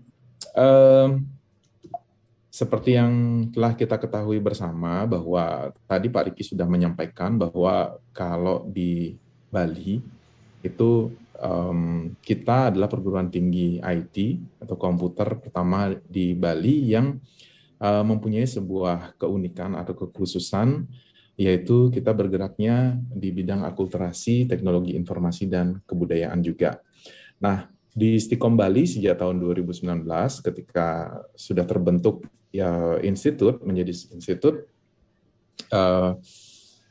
ada sebuah unit baru gitu ya, sebuah unit baru yang dibuat untuk memfasilitasi penelitian, pengabdian masyarakat, tentunya pengkajian kebudayaan terkait dengan IT dan budaya. Nah, di situ namanya adalah Pusat Teknologi dan Budaya. Personilnya yaitu saya sendiri, Gede Harsemadi, sebagai Koordinator Pusat Teknologi dan Budaya, kemudian ada Pak Made Pasek Pradnyana Wijaya sebagai staf di sana. Jadi saat ini ruang kerja kami ada di inkubator bisnis, di ruang inkubator bisnis lantai 1. Kemudian waktu kerja kami adalah working from home dan working from office. Jadi kebanyakan sih mayoritas kami WFO seperti itu. Nah, tadi Pak Riki juga sudah menyampaikan bahwa membuat sebuah tugas akhir itu yang paling utama adalah passion. Kemudian yang kedua yang patut kita sadari adalah seperti quotes atau kutipan yang saya dapat dari John Piper dari quote fancy ya. Jadi don't be surprised, there is nothing new under the sun, only endless repackagings. Jadi kita tuh sebenarnya tidak perlu kaget atau tidak perlu heran bahwa sebenarnya tidak ada sesuatu di muka bumi ini atau di bawah sinar matahari itu adalah sesuatu yang baru. Hanya sebenarnya sesuatu tersebut telah di package atau dikemas ulang sehingga menjadi sebuah karya baru yang terlihat lebih unik, terlihat lebih ada upgrade dari sistem yang sudah dibuat sebelumnya, dan semuanya juga bersumber dari objek-objek penelitian yang sama. Nah, tadi sudah dijelaskan tugas akhir 1 dan tugas akhir 2 ini adalah mata kuliah. Jadi sama seperti mata kuliah lainnya, yang apabila teman-teman menjalankan kehidupan perkuliahan di Istiqom Bali ini wajib kita tempuh, dan perlu disadari ini adalah mata kuliah sama seperti yang lain. Gitu ya. Jadi kita tidak perlu terlalu khawatir, tidak perlu, menurut saya ya, supaya kita tidak tersugesti bahwa wah TA ini sebagai sesuatu yang mengerikan, padahal maksudnya tidak seperti itu. Oke. Kemudian ada hal unik yang bisa kita lakukan, yaitu dengan mengkolaborasikan ide kreatif kita. Tentunya ini karena saya bergerak terkait dengan multimedia, IT, dan kebudayaan. Jadi ada hal unik yang apabila kita kolaborasikan ketiga komponen tersebut, ini akan menjadi sebuah keunggulan tersendiri dan berdaya saing untuk di Bali seperti itu. Bahkan atau kalau teman-teman ada dari daerah luar Bali, tentunya mendalami kesenian dan kebudayaan serta adat istiadat di daerah masing-masing, itu sangat memungkinkan apabila diakulturasikan dengan IT dan teknologi multimedia, atau bahkan teknologi yang lainnya, seperti itu. Nah, pengembangan karya tugas akhir dan produk aplikatif yang banyak ada di mahasiswa di Istiqom Bali ini, yang biasanya top rated itu yang pertama adalah multimedia interaktif pengenalan, gitu ya. Pengenalan objek tertentu. Ntar objeknya saya jelaskan setelah slide ini. Tentunya ditambah juga dengan video. Nah, jadi tidak hanya sebuah aplikasi, tapi juga ada video. Kemudian multimedia pembelajaran ditambah juga dengan video. Nah, video ini bisa animasi pembelajaran atau video pembelajaran. Terus kemudian yang ketiga ada video dokumenter, biasanya dibuat untuk anak-anak multimedia. Dia juga bisa disertakan dan wajib disertakan aplikasi multimedia. Kemudian ada video animasi, 2D atau 3D hybrid animation, tentunya juga dengan adanya aplikasi multimedia. Corporate identity untuk menceritakan atau mencitrakan sebuah brand dari sebuah perusahaan, itu tentunya ada brand book dari company, kemudian ada video profile, kemudian ada juga aplikasinya. Nah, kemudian ada juga augmented reality, ini tentunya ada aplikasi plus marker book atau markerless. Kemudian virtual reality, aplikasi dalam bentuk aplikasi virtual reality. Kemudian yang juga paling banyak dibuat itu adalah virtual tour 360 degree. Jadi ini ada berupa aplikasi berbasis desktop atau website yang tentunya juga di dalamnya ada video. Ya. Kemudian ada aplikasi games, ada aplikasi visual novel yang mengangkat cerita atau dongeng interaktif dari kebudayaan daerah kita masing-masing, itu bisa diangkat. Kemudian ada aplikasi yang lainnya, contohnya audiobook. Kalau biasa kita sekarang mendengar podcast gitu ya. Nah, sekarang kita bisa membuat sebuah audiobook, yaitu buku cerita yang kita sambil membaca, sambil kita mendengarkan secara audio. Kemudian kita bisa membuat integrasi e-commerce berupa website, sosial media, dan toko di marketplace, apakah Tokopedia, Bukalapak, Shopee, dan lain sebagainya. Tentunya IT ini mendukung e-commerce-nya. Bahkan ada ide lain seperti misalnya integrasi IoT di dalam implementasi dalam bidang kebudayaan tersebut. Misalnya bagaimana kita akan membuat sebuah sebuah perhitungan gitu ya, perhitungan orang-orang yang memasuki sebuah tempat ibadah gitu misalnya. Jadi dia akan mendeteksi berapa orang yang ada di tempat tersebut, yang otomatis misalnya gate-nya terbuka, gate-nya tertutup. Jadi kan karena di era pandemi ini melihat segala sesuatu dibatasi, termasuk juga kunjungan. Nah, hal tersebut bisa juga dikelola dengan menggunakan IoT, tentunya dengan menerapkan objek-objek yang terkait juga dengan kebudayaan. Nah, objek penelitiannya, jadi tadi yang saya sudah ceritakan mengenai bentuk implementasinya seperti apa. Nah, objek-objek penelitiannya itu yang pertama, karena kembali lagi di bidang kebudayaan gitu ya, kita dapat melakukan sensus objek-objek kebudayaan tersebut yang ada tersebar di seluruh Bali maupun di Indonesia atau di daerah teman masing-masing. Nah, tentunya kembali lagi, hal ini adalah pasal 1, ingat tadi ya, sesuaikan dengan passion teman-teman. Teman-teman sukanya di bidang apa, itu yang teman-teman geluti, gitu ya. Kemudian pastikan dalam membuat atau mengangkat objek penelitian ini, misalnya tadi saya bilang objek kebudayaan berupa situs atau candi, pura atau tempat ibadah, peninggalan bersejarah lainnya, itu bisa digunakan. Terus kemudian objek-objek wisata, misalnya teman-teman bisa mengambil dari objek wisata, dari wisata alam, wisata buatan. Kemarin ada salah satu mahasiswa saya yang membuat 4 wisata alam, mendokumentasikan dalam bentuk virtual tour 4 wisata alam, mohon maaf, 4 wisata buatan ya, yang ada di alam, yang ada di daerah desa mereka di Kelungkung. Jadi itu juga untuk memajukan perekonomian masyarakat di sana.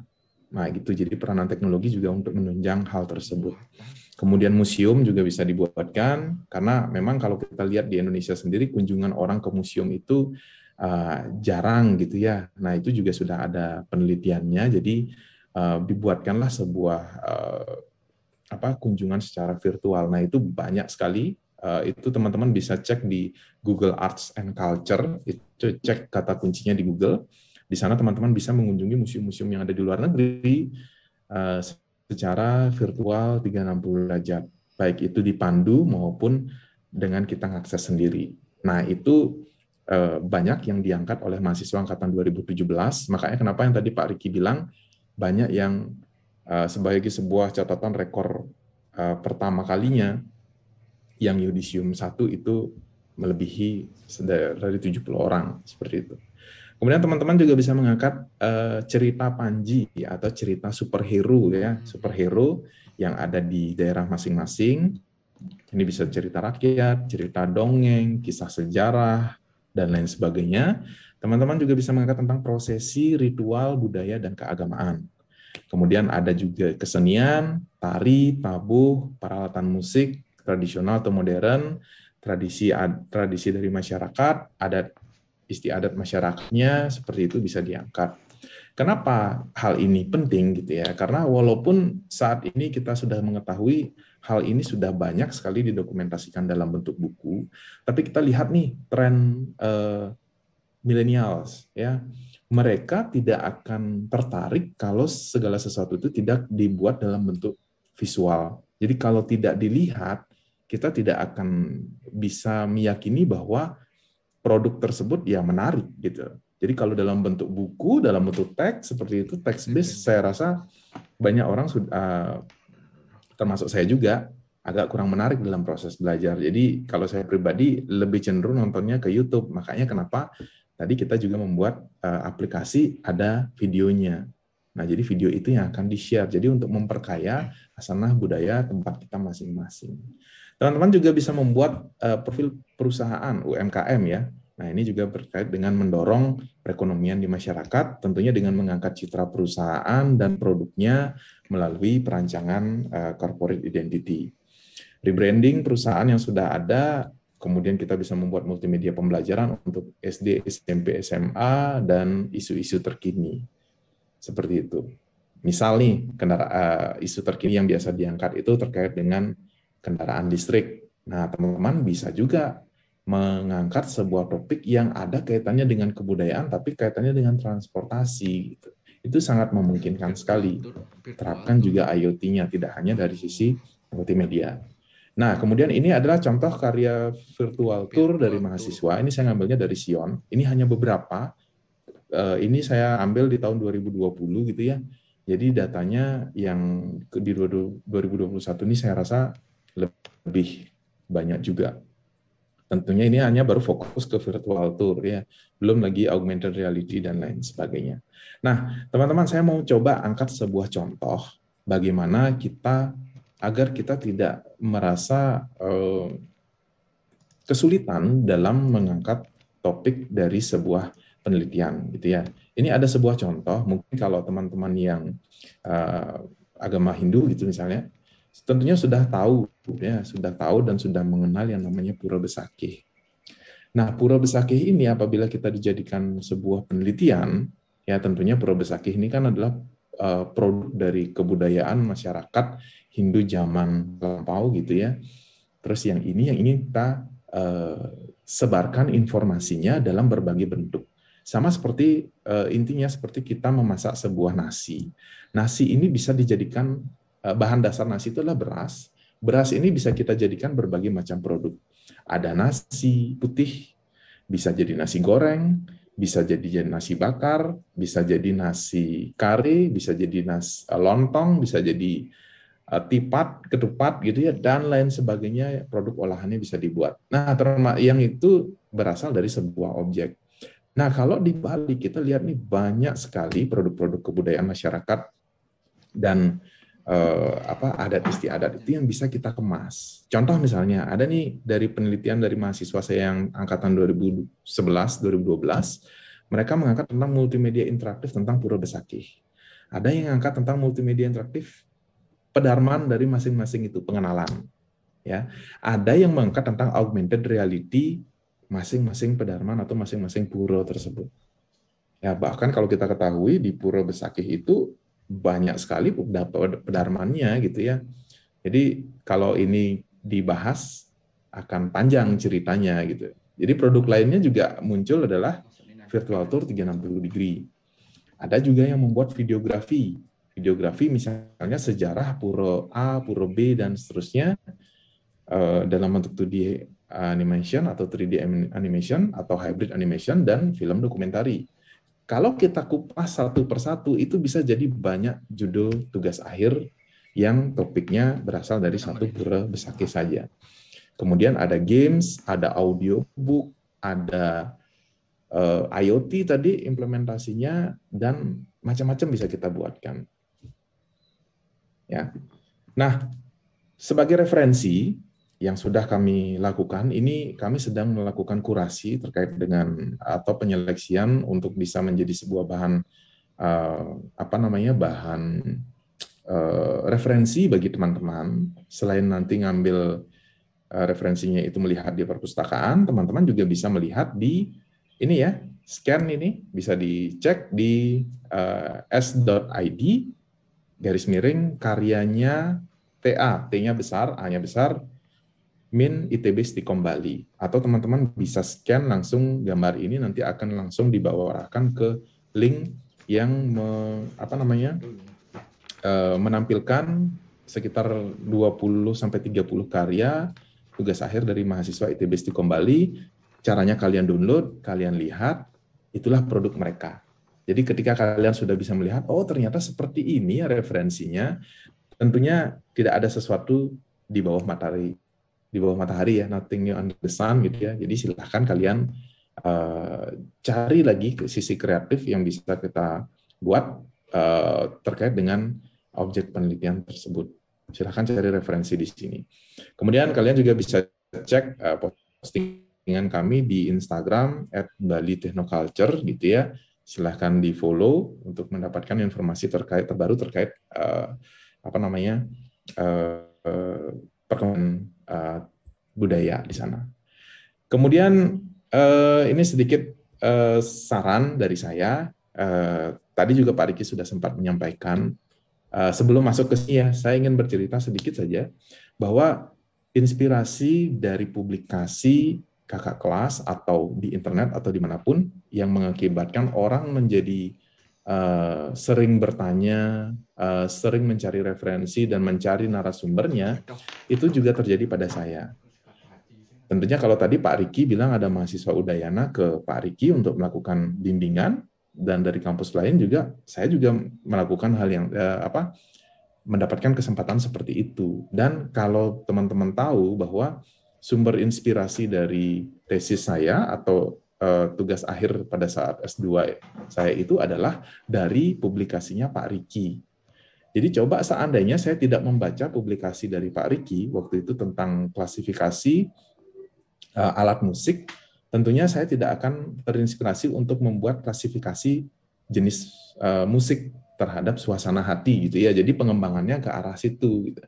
Nah, jadi setelah banyak berdiskusi, banyak cari referensi, tentunya inspirasi itu penting. Dan saya tidak akan ada di posisi saat ini kalau tidak terinspirasi dari karyanya Pak Riki. Itu ya, biar teman-teman tahu.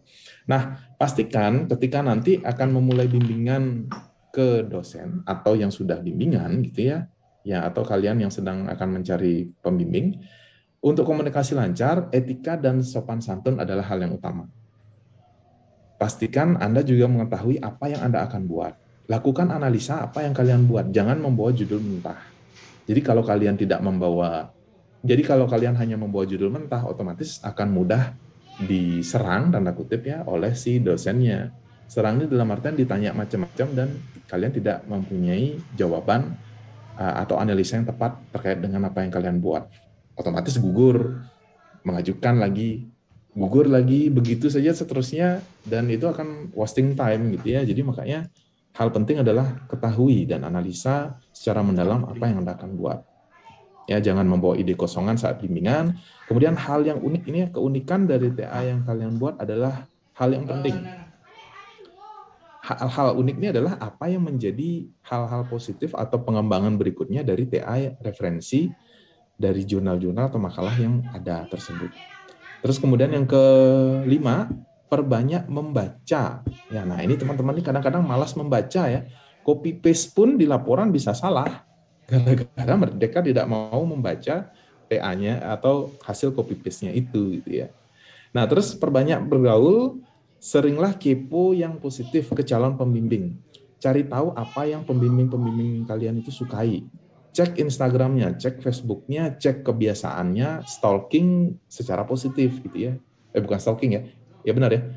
Dikepoin mereka secara positif, cari tahu apa sih yang mereka sukai dan biar tidak nanti TA yang kalian buat ini hanya asal tugas akhir yang lewat begitu saja. Tentunya dalam perkuliahan kita harus selalu mencari sesuatu yang berkesan kan gitu ya.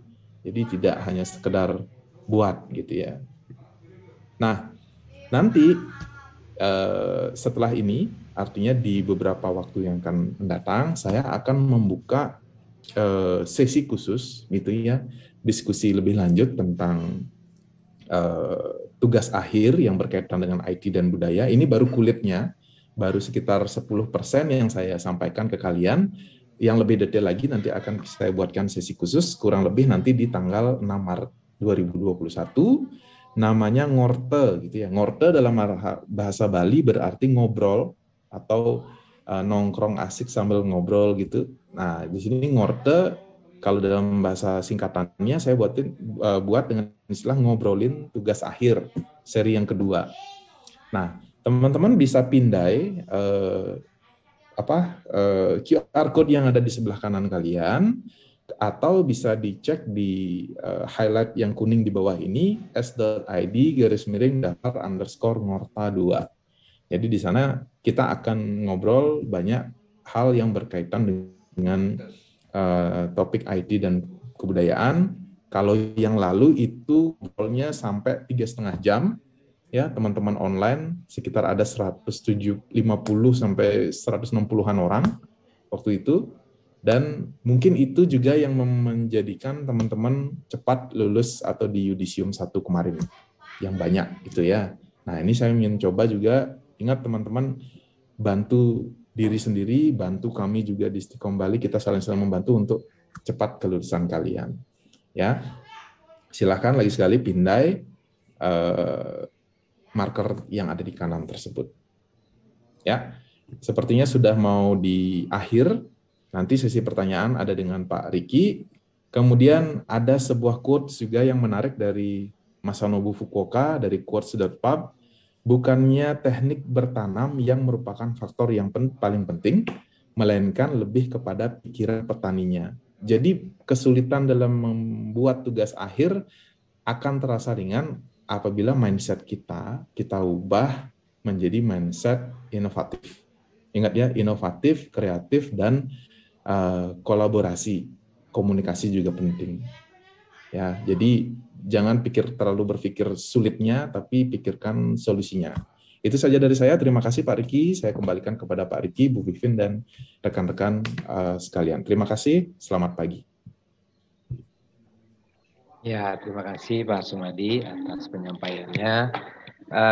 Saya ingin menambahkan kepada teman-teman prodi sistem komputer juga, kepada teman-teman prodi informasi, bahwa kondisi kita sekarang itu kita masih beririsan untuk topik tugas akhirnya. Jadi tidak menutup kemungkinan teman-teman teman-teman yang lagi tugas akhir 2 atau tugas akhir 1 prodi sistem komputer tapi tertarik nih pengen ngambil dan punya passion di teknologi dan budaya di bidang yang Pak Arsamadi tadi sampaikan, ya silakan di sana gitu ya. Intinya kita akan menyediakan ruang yang seluas-luasnya kepada teman-teman untuk bisa berinovasi dan bisa salah satunya tujuannya kita tentu teman-teman menyelesaikan tugas akhirnya dengan baik dan tepat waktu dan tidak sampai berlarut-larut penyelesaiannya. Ya, itu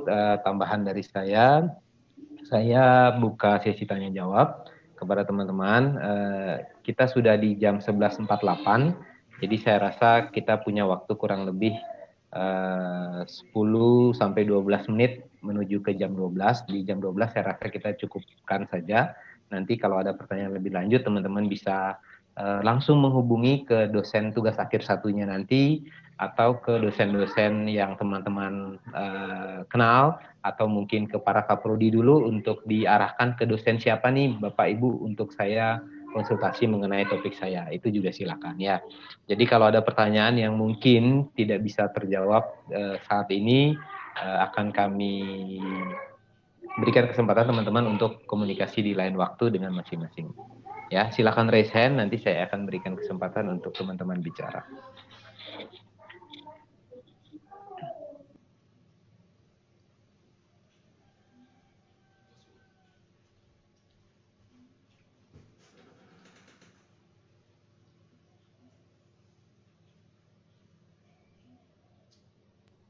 Ya, silakan Joshua.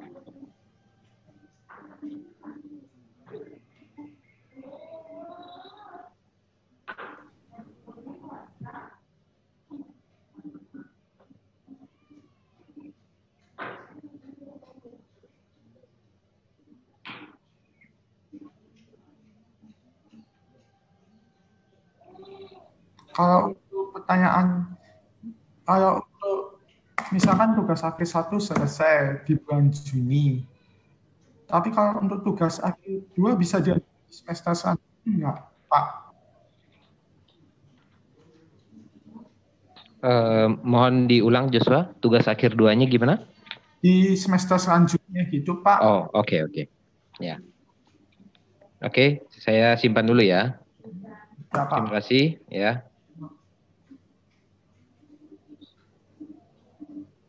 Rizko silakan, sudah saya izinkan untuk unmute.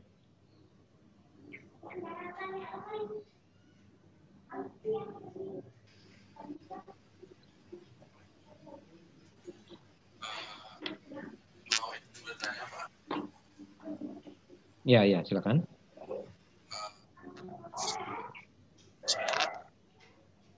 TA satunya belum UB, Pak. Nah, sekarang kan sudah TA 2. Apa harus ngambil TA 1 dulu lagi atau bisa ke TA 2, Pak? Untuk UP. TA satunya gimana? TA 1 saya belum UP. Tapi oke. Tapi sudah ada nilainya ya? Sudah. Oke. Ya, terima kasih. Terima kasih, Nanti Pak. saya jawab ya. Ya, terima kasih. Ya.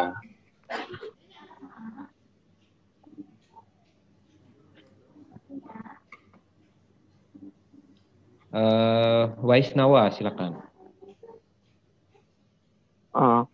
Baik Pak, selamat siang. Apakah suara saya sudah terdengar, Pak?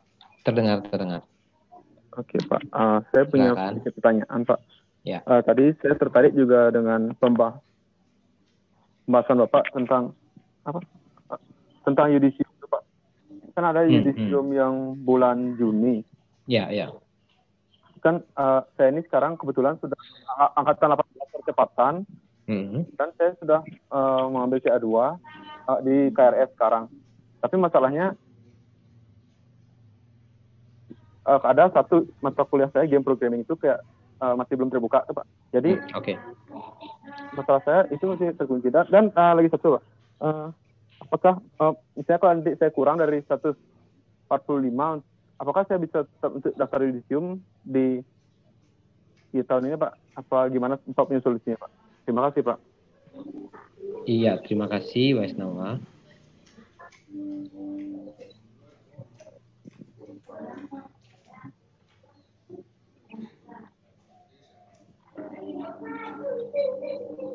Larasati, silakan.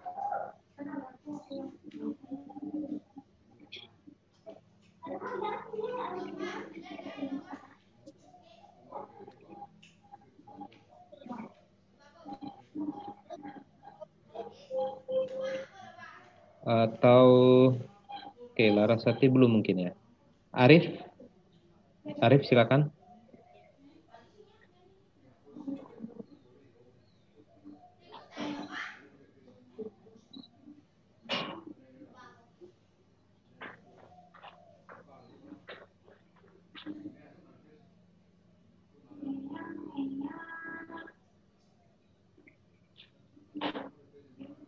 Arif, halo.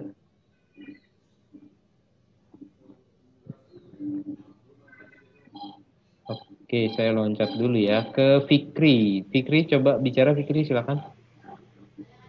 Fikri Fiandi. Sudah terdengar Pak suaranya? Oke, sudah Fikri, silakan. Sebelumnya saya mohon izin bertanya Pak. Untuk TA1 ini kan sebetulnya saya baru ngambil di semester ini karena sebelumnya saya sempat cuti Pak ya. Kebetulan tadi pas ke penyusunan KRS TA2 kebuka. Jadi saya sekalian ngambil TA2. Nah itu nanti prosedurnya lebih jelasnya bagaimana Pak ya? Oke Fikri. Sudah ngambil TA1 dan TA2 sekarang ya? TA1-nya ngambilnya berbareng dengan ini Pak, perwalian saat ini. Oke, ya. Oke, nanti saya jelasin ya. Terima kasih Fikri. Baik Pak.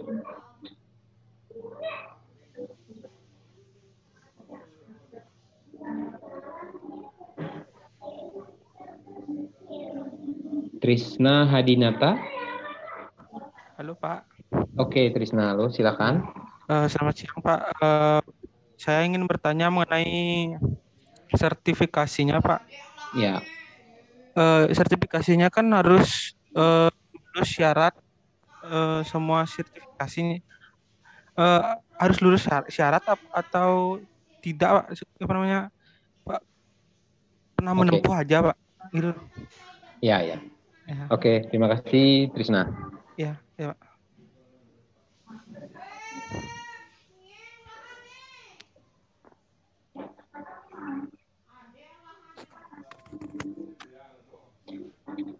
Baik ya, saya jawab dulu ya. Yang lain tetap nanti raise hand aja jika ada yang belum jelas dari 5 pertanyaan yang saya jawab ini. Yang pertama, sekarang mau ngambil TA1 saja, lalu nanti lanjut TA2 di semester berikutnya. Boleh, ya silakan. Jadi ini yang saya bilang tadi, silakan disesuaikan dengan kemampuan dan waktu yang sudah tersedia, yang bisa teman-teman alokasikan untuk pengerjaannya. Ya, jadi kalau nanti mau ngambil TA2 di semester depan, silakan. Kemudian ada pertanyaan berikutnya, dulu sudah pernah ngambil TA1, sudah pernah dapat nilai, tapi belum ujian proposal. Ya, semester ini KRS-nya gimana? Ya, cukup ngambil TA2 aja. Nanti ujian proposalnya bisa pakai KRS TA2. Ya, jadi saya menyampaikan kepada teman-teman yang dulu sudah pernah ngambil TA1 dan sudah lulus TA1, karena syarat minimalnya cukup ada judul.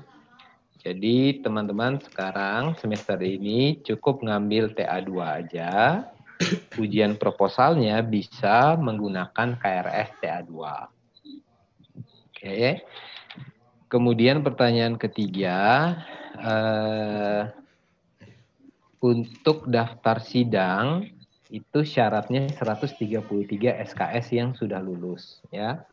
Jadi kalau semester ini sedang mengambil sisa mata kuliahnya, maka teman-teman akan dipersilahkan untuk sidang nanti. Sedangkan untuk yudisium itu wajib 145 SKS, semua mata kuliah wajib, plus 4 SKS yang lintas konsentrasi atau lintas prodi. Ya, jadi yudisium itu nilai TA tugas akhirnya sudah harus keluar, nilai TA1-nya sudah harus keluar, dan semua nilai yang lain sudah harus lengkap. Baru bisa yudisium. Ya, maka tadi kalau teman-teman sedang menempuh mata kuliah lain semester ini, berarti teman-teman akan daftar yudisium, ya baru bisa ikut yudisium 5 paling cepat. Gitu ya. Nggak bisa ikut yudisium 2 atau 3 karena nilainya pasti belum keluar. Nah, mata kuliah yang kurang, misalnya Pak, saya tinggal 1 mata kuliah loh, saya bisa nambah TA2 dan saya kemungkinan bisa yudisium 5, silakan ke prodi untuk dicarikan solusinya. Kalau kelasnya tidak dibuka, bisa ngambil mata kuliah yang lintas konsentrasi untuk dibarter nanti. Ya, tapi intinya teman-teman yang kondisi seperti tadi, mata kuliah tinggal 1, tapi pas perwalian nggak dapat kelasnya nih. Ya, silakan cari kaprodinya masing-masing untuk dikonsultasikan. Kemudian TA1 dan TA2 ngambil barengan sekarang. Jadi baru ngambil TA1, terus sekalian ngambil TA2. Prosedurnya gimana ya? Jadi gini, sebenarnya dengan ngambil TA1 aja, teman-teman sudah bisa mengajukan judul dan sampai dengan ujian proposal. Ya. Tetapi dalam perjalanannya kita ternyata menyelesaikannya lebih cepat dan bisa sidang tugas akhir, ya. Nah, syarat sidang tugas akhir itu adalah kita harus punya TA2. Maka kalau teman-teman sudah ngambil TA2 sekarang, ya di-push aja supaya bisa langsung ujian proposal dan bisa langsung untuk ujian tugas akhirnya. Gitu ya. Jadi nggak ada masalah apa-apa, ataupun masih mau ngambil TA1 dulu, sambil saya mau lihat-lihat nih Bapak, Bu, sekarang saya ngambil TA1 aja, nanti di UTS kira-kira saya udah tahu saya bisa mengerjakannya dengan cepat dan langsung selesai, boleh setelah UTS baru ke prodi untuk perwalian ngambil TA2 aja, nggak masalah. Ya. Atau mau ngambil dari sekarang seperti yang tadi, ya silahkan, enggak masalah gitu ya. Jadi diambil barengan TA1 dan TA2 itu boleh. Prosedurnya nanti mau daftar pakai KRS yang mana, nah itu tadi kondisinya kalau mau ujian proposal cukup TA1 KRS-nya, tapi kalau mau ujian akhir ya harus pakai KRS TA2 ya. Kecuali kembali ke pertanyaan nomor 2 tadi, TA1-nya dia udah lulus semester lalu, maka semester ini cukup ngambil TA2 aja. Untuk ujian proposal bisa pakai KRS TA2. Ya. Terakhir syarat sertifikasi. Harus lulus atau enggak atau tidak ya. Syarat lulus itu untuk pengambilan ijazah. Ya, jadi kalau mau dapat ijazah nanti teman-teman harus lulus syarat sertifikasinya. Tapi untuk sidang, untuk bisa yudisium, itu boleh hanya sampai dengan teman-teman terdaftar dan ikut sertifikasinya. Jadi sertifikat attendee-nya cukup dipakai untuk daftar sidang, daftar yudisium. Ya. Tapi nanti saat wisuda, kan bakal dapat ijazah sama transkrip nih. Nah, itu yang diminta adalah syarat lulus sertifikasinya. Oke ya, semoga menjawab ya. Oke, nanti yang chat saya nyusul ya jawabannya ya. Saya balik dulu ke pertanyaan yang langsung ya.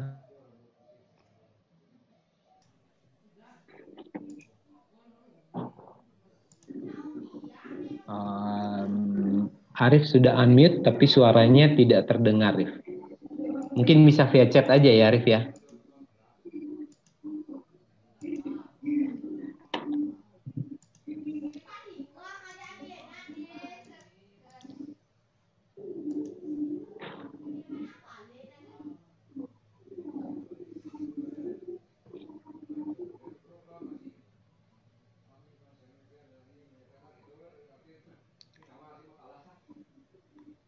Ayu Putu silakan. Pandai Putra pertama. Pandai Putra.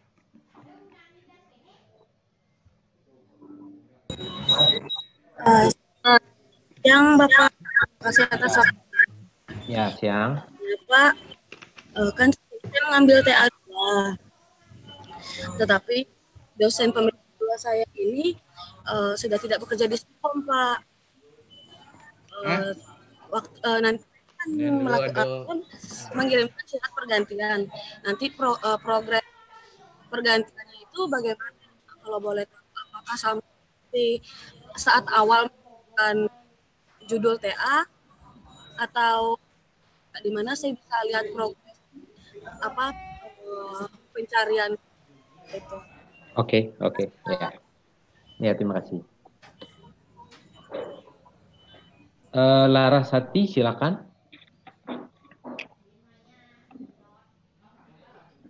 Selamat siang, Pak. Siang. Saya ingin bertanya, Pak. Jadi saya kan sudah angkatan 2014. Ya. Saya kemarin melakukan cuti sekitar setahun, sekitar ngambil 3 semester.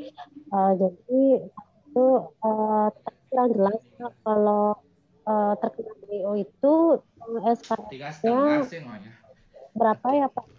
Karena saya sudah 145 SKS, sudah lulus 101 SKS.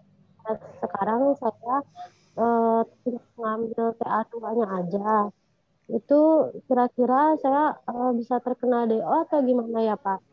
Oke, Laras, saya langsung jawab ya. Saat ini Laras ngambil TA2 saja, mata kuliah yang lain udah lulus semua, Laras? TA2 sama HP sama ada beberapa yang mendapatkan nilai D, Pak. Oke, artinya kalau itu semua selesai semester ini, maka nilai Laras akan lengkap. Ya, Pak. Oh, oke. Berarti yang penting Laras bisa ikut Yudisium 5. Yudisium itu jadwalnya kapan ya, Pak? 30 Juni, Laras. 30 Juni. Ya. Jadi pastikan kuliahnya lancar dan lulus mata kuliah tersebut, dan Laras akan diproses di Yudisium 5. Dan ini Pak, saya mau bertanya, kan TA2 saya ambil semester ini dengan mata kuliah yang nilainya, itu apakah saya nanti bisa keluar nilainya, Pak, ya, kalau saya mendaftarkan di SIM 5 nanti? Oke, ya. Ini saya jawab sekalian nanti ya. Baik, Pak. Ya, terima kasih. Mancini, silakan. Siang, Pak. Siang. Saya mau bertanya, Pak, untuk masa aktif judul TA itu. Jadi saya lihat Bapak sampai 2 kali pengambilan TA2 ya, Pak. Akan ada pemutihan kalau belum sidang juga ya. Namun pada saat saya bayar bimbingan di bagian keuangan, dia info masa berlaku judul itu hanya sampai 1 tahun, Pak. Oke, Macini angkatan berapa? 2017, Pak. 2017. Saya ngajuin judul di semester 6 dan mengambil TA1 di semester 6. Oke, 2017 dan di semester 6. Iya. Oke, Om Cini. Terima kasih ya Pak. Ya, terima kasih.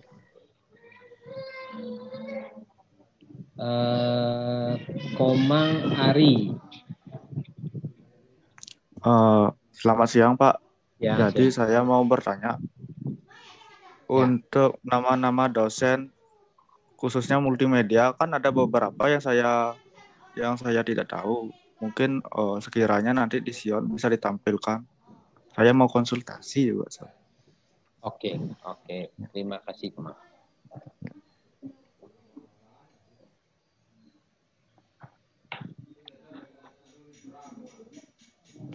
Ya, baik ya. Terima kasih. Saya balik aja tadi masukan dari Komang mengenai data dosen bidang multimedia ya. Mungkin bidang yang lain juga akan kami share nanti. Teman-teman mungkin bisa lihat di Sion atau di ruangan prodinya masing-masing kalau lagi ke kampus ya. Begitu juga dengan bidangnya masing-masing. Kalau multimedia sejauh ini yang sering membimbing mahasiswa di bidang itu ada Pak Harsemadi, kemudian dulu Pak Fatma, tapi karena Pak Fatma sedang menempuh tugas menempuh S3, jadi Pak Fatma tidak bisa di-set sebagai pembimbing. Ada Pak Gus Oka Cipta Hadi, kemudian Pak Pandi juga membimbing multimedia, ya. Ada Bu Tias dan beberapa dosen lain, nanti saya kasih lebih detail ya. Kemudian untuk pergantian dosen pembimbing ini terkait karena dosennya tidak lagi bertugas di Stikom Bali. Betul, ada beberapa kondisi teman-teman yang dihubungi oleh dosen pembimbing satu atau duanya karena salah satu dosennya pindah kampus dari kampus kita. Ya, itu pengajuannya cukup dibuat pengajuan biasa. Tidak ada format suratnya yang ada di Sion yang bisa teman-teman contoh ya, tapi bentuknya adalah surat pengajuan biasa ditujukan kepada kaprodi masing-masing. Isinya adalah menuliskan data teman-teman, NIM, nama prodi, kemudian judul tugas akhirnya, lalu mau mengajukan pergantian pembimbing siapa, misalnya Ibu Suciartini karena tidak lagi bertugas di Stikom Bali, ya. Atau misalnya Bu Ayu Kartika karena tidak lagi bertugas di Stikom Bali. Jadi isi data diri teman-teman, kemudian dosen pembimbingnya siapa namanya untuk diganti dan karena tidak lagi bertugas di Stikom Bali, gitu ya. Setelah teman-teman bawa itu ke prodi, atau kalau tidak sempat boleh di email, nanti datanya tinggal langsung dilihat, ya, pergantian dosen yang barunya langsung dilihat di Sion masing-masing, di data tugas akhir masing-masing. Jadi otomatis nih misalnya Bu Suciartini sudah diganti, maka langsung tergantikan di Sion dengan dosen yang baru, dan teman-teman tinggal lanjut aja dari proses terakhir ya. Misalnya sudah ujian proposal, sudah selesai semua, dan sekarang lagi tahap pengerjaan aplikasi atau sistem, ya tinggal lanjut aja dengan dosen yang baru itu, sampaikan saya.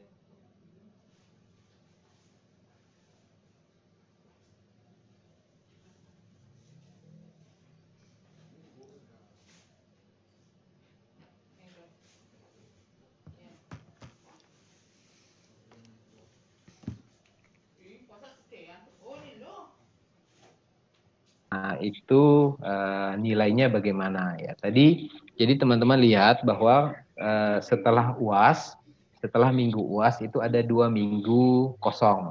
Ya, 2 minggu kosong itu adalah 2 minggu untuk penginputan nilai. Ya, jadi bisa saya jamin bahwa setelah UAS 2 minggu berikutnya, teman-teman yang sedang ambil TA2 dan menempuh mata kuliah lain, nilai mata kuliah lainnya juga akan keluar di situ di 2 minggu itu, maka teman-teman tetap bisa ikut di Yudisium 5.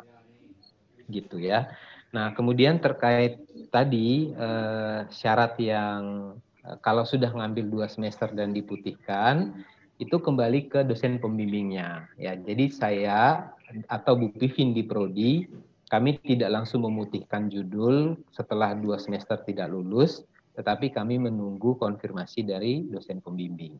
Ya, jadi selama adik-adik sekalian selalu bimbingan dengan dosen pembimbing, ya maka meskipun lebih dari 2 semester, saya rasa tidak akan diputihkan. Ya, biasanya dosennya akan memutihkan bimbingannya kalau ya di 2 semester itu tidak sama sekali bimbingan. Ya, jadi tidak ada progres sama sekali, maka dosennya akan mengajukan untuk dihapus data bimbingannya.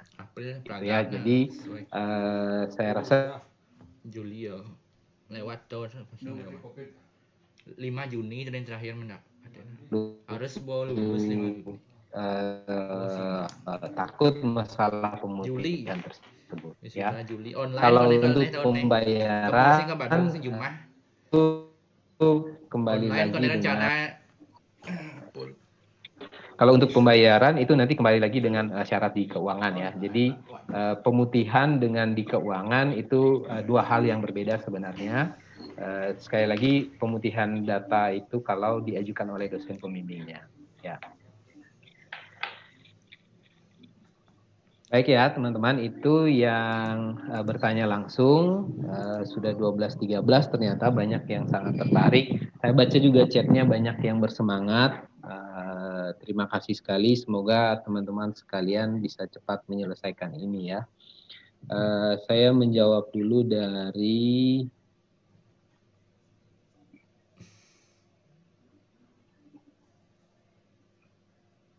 Oke, ini sudah ada yang dijawab oleh Pak Pande ya, saya lewat.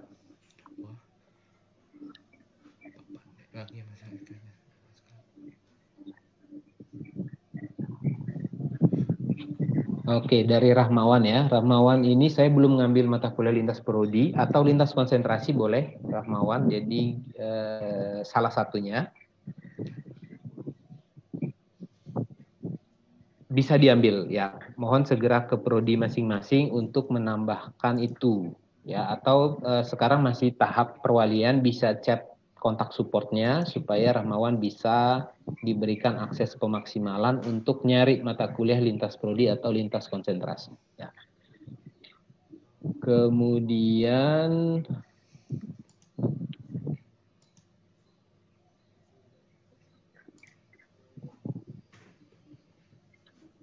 Agus Pranata, jadi tetap Agus 145 itu harus full termasuk yang lintas konsentrasi atau lintas prodi. Ya, jadi kalau mata kuliah wajibnya belum terpenuhi, tetapi teman-teman sudah ngambil lintas prodinya banyak, ya dia tentu akan tetap terhitung lulus SKS-nya lebih besar dari 145 ya, tapi harus dibarter ke mata kuliah wajibnya. Jadi sekali lagi 145 itu adalah semua mata kuliah wajib plus 4 SKS yang lintas prodi atau konsentrasi. Ya.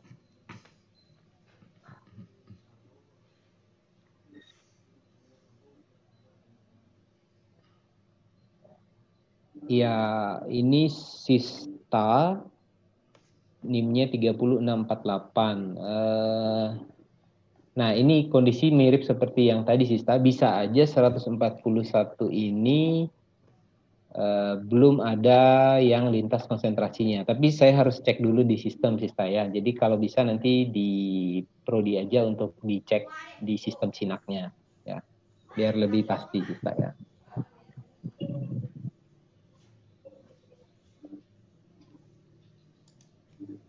Dina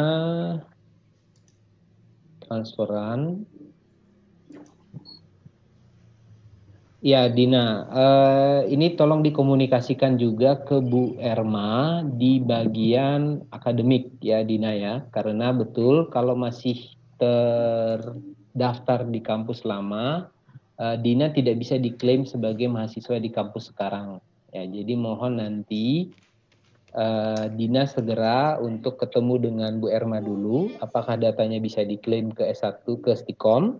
Tapi kalau tidak bisa berarti masih terkait dengan kampus lama, mohon dikoordinasikan di sana supaya bisa dilepas dengan statusnya mungkin sudah lulus atau mengundurkan diri sehingga Dina bisa diklaim ke kampus yang sekarang ya. Mohon segera Dina supaya bisa diproses oleh Bu Erma di bagian akademik. Sekali lagi ini terkait dengan data yang diprediksi. Jadi ini sangat riskan, Dina tolong diurus segera. Victoria, Bu Nyoman Ayu Suci Artini, betul, Bu Suci tidak lagi di Stikom Bali, jadi silakan mengajukan pergantian dosen pembimbing.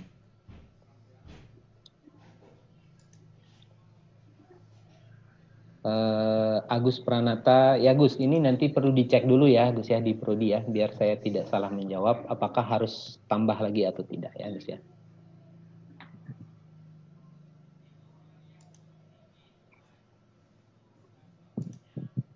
Andika 145 itu dengan TA2 Andika ya, tapi itu dah biar lebih jelas Andika perlu di Prodi supaya bisa dilihat di sistem sinaknya nilai apa saja yang Andika sudah lengkapi ya, supaya betul 145 itu sebenarnya dengan TA2 ya. Mohon tetap menyempatkan diri untuk ke sana untuk biar bisa dicek aja gitu ya.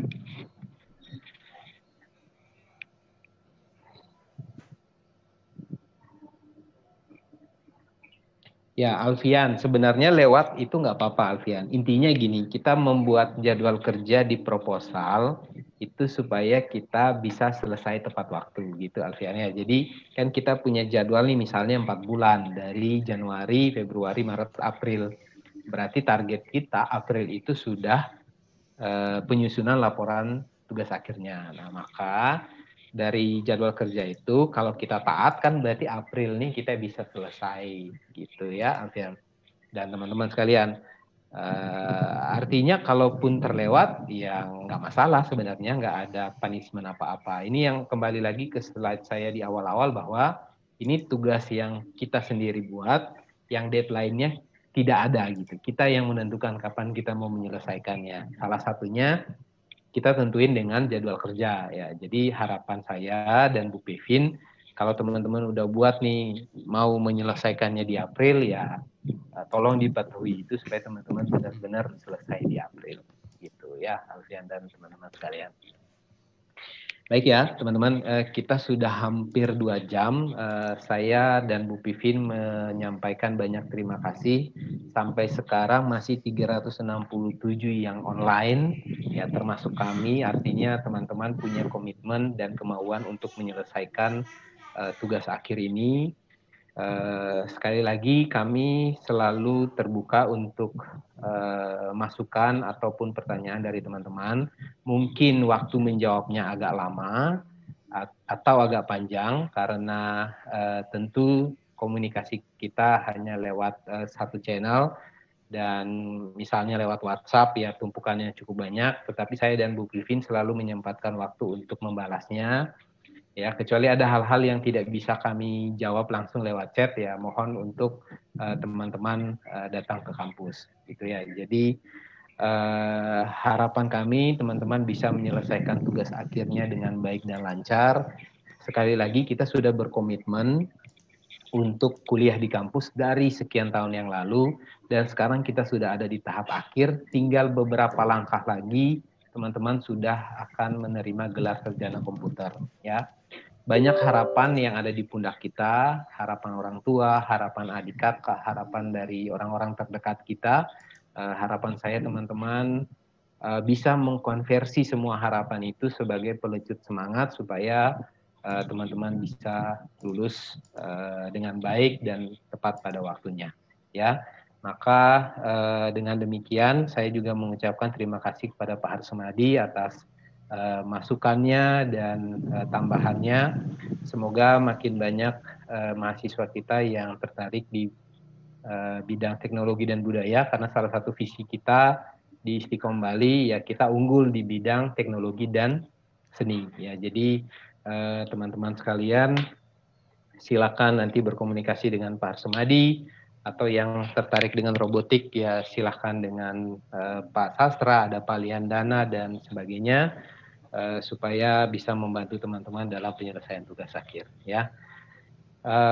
Semoga semua rencana kita niat-niat baik kita bisa diberkati oleh Tuhan dan kita bisa menyelesaikan target tugas akhir kita dengan baik dan lancar ya. Itu saja, terima kasih semuanya. Kalau ada salah kata dan hal lain yang kami salah penyampaian selama kurang lebih 2 jam ini, saya mohon maaf. Teman-teman sekalian, kegiatan ini saya tutup. Terima kasih. Selamat siang. Semoga kita segera bertemu di wisuda yang paling dekat ya. Terima kasih semuanya. Terima kasih Pak Riki, Bu Vin, Pak Pande, dan teman-teman mahasiswa semuanya. Selamat pagi, saya mohon izin live.